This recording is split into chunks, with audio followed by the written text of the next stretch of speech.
барыңызға да. Ришат, сенің ең яратқан бейрамың? Ең яратқан бейрам мı? Сабан той.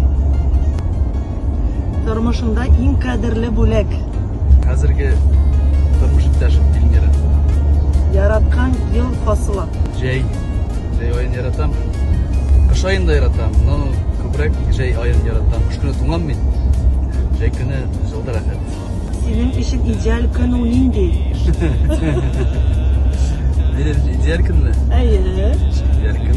Башымды қатырмасалар, менімді спорлашмасалар, менің үшін бик те яқшы идеал күн. Қандай енді күн сайын қояш шықсын, үйлеріміз тыныш болсын, үйлеріміз тыныш шықсын. Идеал күн менің үшін. Сенің кумир? Хөрмәт еткен кішілерім бик көп. Кішіге подражать етіп яшамын. Өрнек болырға тырышам келешек болуға өзім. Кішкене адам мен салата ойыншыларында өстім. Балаларыңның жыршы болуын тілер едің ме? Балалар жыршы болсынlar, сәләтле болсынlar барсы да. Жыры да білсінler айттым бетімді. Бүтін қылар білен де шығырлана білсінler. Жыршы болсалар да баршы келмеймін. Сенің малайың, кстати, жырлый? Бик матыр жырлый, Аллаға шүкір, бик сәләтле, бик талантлы жігіт сөмкелі Аллаға шүкір. Не инструментта да ойнайды? Сюрприз болса да, сірлерін ашып өтірмеймін ben. Ярар. Тұрмыштың девизі?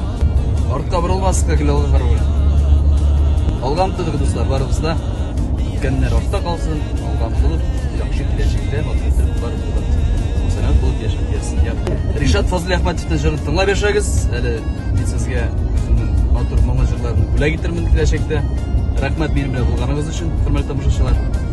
Бірге мына шоу айтып, онда күнде яшайық. Рахмат сізге.